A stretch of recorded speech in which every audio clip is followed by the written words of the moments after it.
Kita beralih ke informasi lainnya, suasana duka menyelimuti keluarga Eva Trisuryana, siswi SMK Negeri Cermai, Gresik, Jawa Timur, yang tewas karena tenggelam di air terjun Ngelirip, Tuban setelah terpleset dan tercebur ke kolam air terjun.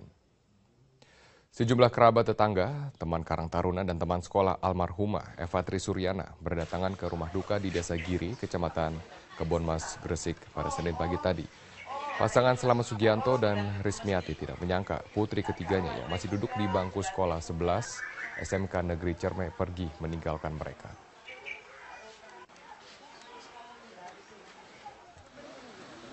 Sebelumnya Eva pamit pada orang tuanya untuk pergi rekreasi bersama teman-teman Karang Taruna, namun kemudian ia tewas tenggelam saat menolong rekannya yang terpeleset dan jatuh ke kolam air terjun Ngelirip, Kecamatan Singgahan, Tuban, Jawa Timur.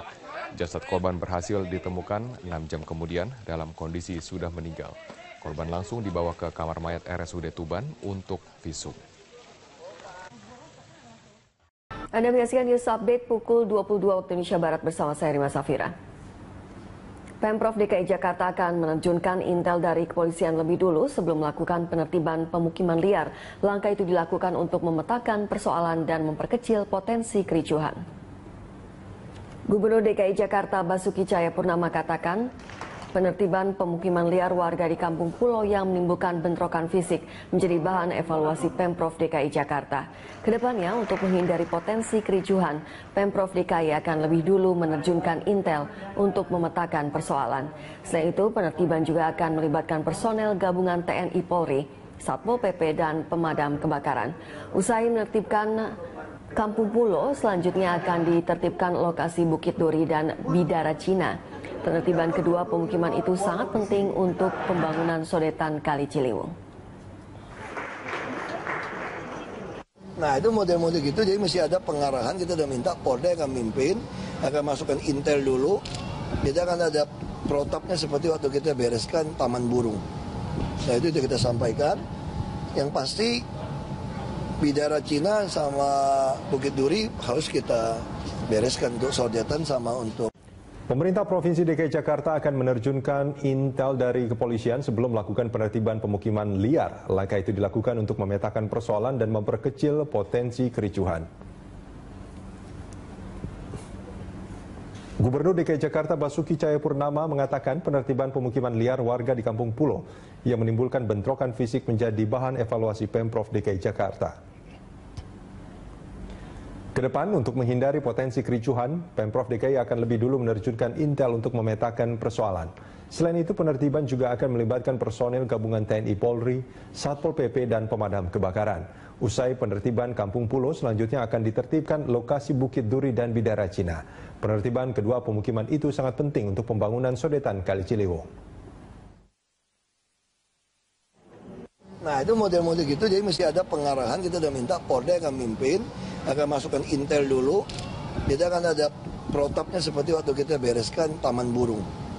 Nah, itu kita sampaikan. Yang pasti Bidara Cina sama Bukit Duri harus kita bereskan untuk sodetan sama untuk tutup. Anda menyimak News Update Berita 1, saya Carlos Michael. Pemirsa, Pemprov DKI akan terus merelokasi sejumlah kawasan pemukiman yang berada di bantaran Kali Ciliwung. Oleh sebab itu, Pemprov DKI Jakarta akan terus membangun rusun untuk menampung warga yang terkena relokasi. Gubernur DKI Jakarta Basuki Cahayapurnama atau Ahok mengatakan Pemprov DKI akan membangun 50.000 unit rusun. Ditargetkan pembangunan rusun tersebut akan rampung pada 2017. Menurut Ahok, rusun tersebut akan didukung dengan fasilitas lain termasuk transportasi. Bahkan Ahok merencanakan menggratiskan ongkos transportasi bagi warga rusun yang memiliki gaji setara UMP.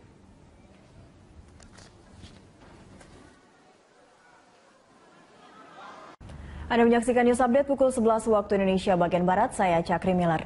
Setelah Kampung Pulo, Pemprov DKI Jakarta berencana akan merelokasi sejumlah bangunan di kawasan Bidara Cina dan Bukit Duri. Rencana relokasi itu dalam rangka pembangunan saluran sodetan Kali Ciliwung. Terkait rencana tersebut, Pemprov DKI mempersiapkan Rusunawa Cipinang Besar Selatan dan Pulau Gebang untuk relokasi warga. Namun kapan relokasi dilakukan belum dipastikan karena masih menanti kesiapan rusun tempat tinggal pengganti.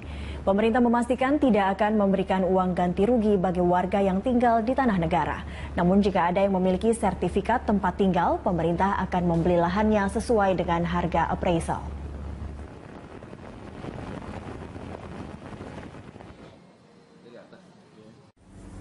Setelah Kampung Pulau, Pemprov DKI Jakarta berencana akan merelokasi sejumlah bangunan yang di kawasan Bidara Cina dan Bukit Duri. Untuk mengetahui informasi lebih lanjut, kita bergabung dengan reporter Pramadika Samudra yang sudah berada di kawasan Bidara Cina, Jakarta Timur. Prama, apakah sudah ada pemberitahuan dari Pemprov kepada warga terkait rencana relokasi itu? Prama.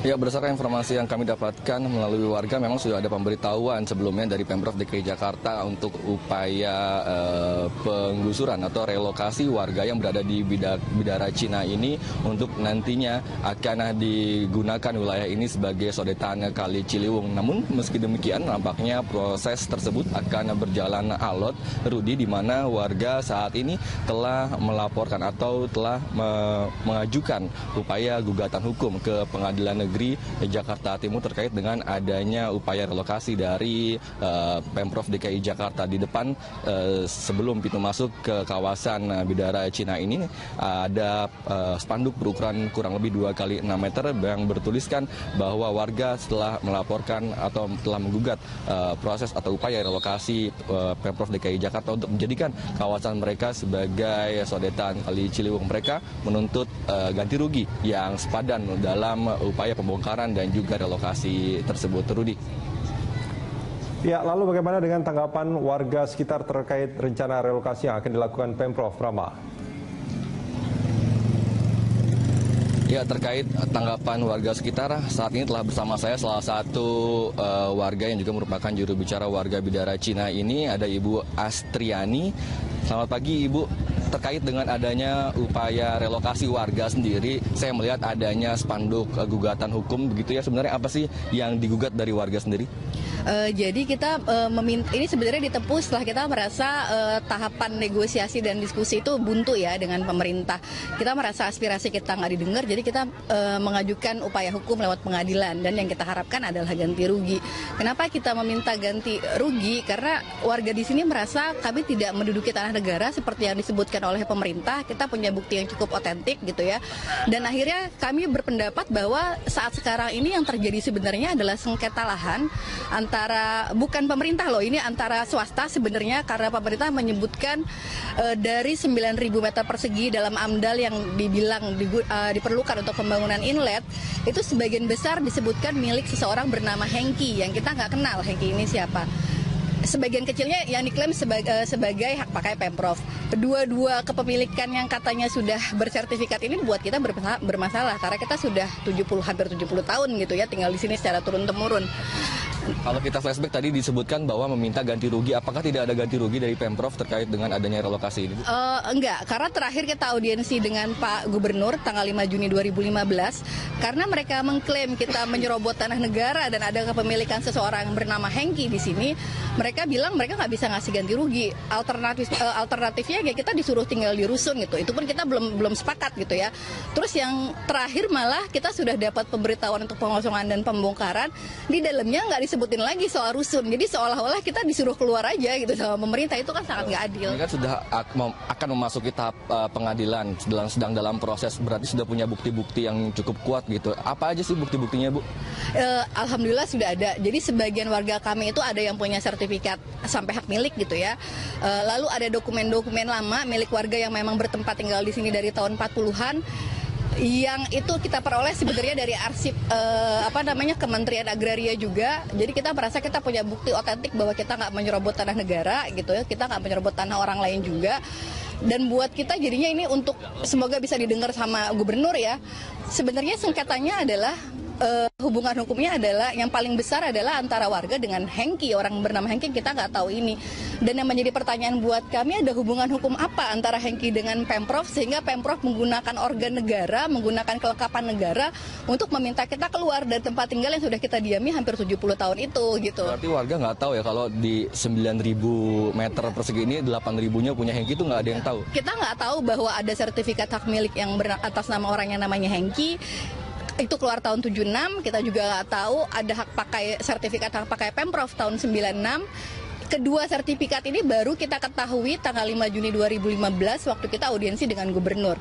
Dan buat informasi buat teman-teman juga dan buat mungkin pemirsa Berita 1, bahkan dari awal sosialisasi kita tidak pernah disebutkan menduduki tanah negara, selalu kita dibilang akan ada tim appraisal untuk menghitung kerugian yang bisa diberikan, untuk melakukan negosiasi, untuk melakukan kesepakatan bersama warga gitu. Dan itu kita baru tahu bahwa ada statement bahwa kami menduduki tanah negara itu bulan Februari 2015 dari berita online tempo.co. Kita kaget luar biasa karena selama sosialisasi wali kota, panitia pengadaan tanah, camat, bahkan lurah itu nggak pernah bilang seperti itu. Terakhir nih, untuk harapannya sendiri kepada Pemprov dan juga kepada pihak yang lain terkait apa? Kalau buat saya sih sebenarnya yang diharapkan warga adalah relokasi yang menghormati kepentingan warga dan hak kemanusiaan warga di sini. Jangan sampai warga di sini kita nggak kebanjiran ya Mas ya. Jangan sampai warga yang memang sudah nyaman, sudah punya penghidupan yang baik di sini dipaksa keluar dan kemudian taraf hidupnya menurun dari yang sekarang gitu. Paling nggak kita masih bisa bertahan hidup dengan taraf hidup yang sekarang yang udah kita miliki, itu aja gitu. Ya, baik, terima kasih untuk waktunya Ibu Astri dan teman-teman. Ya, demikian Rudi wawancara kami dengan salah satu warga di Bidara Cina. Untuk sementara demikian, kembali ke Anda. Baik, terima kasih reporter Pramadika Samudra dan juru kamera Amin Subarkah yang melaporkan langsung dari kawasan Bidara Cina, Jakarta Timur.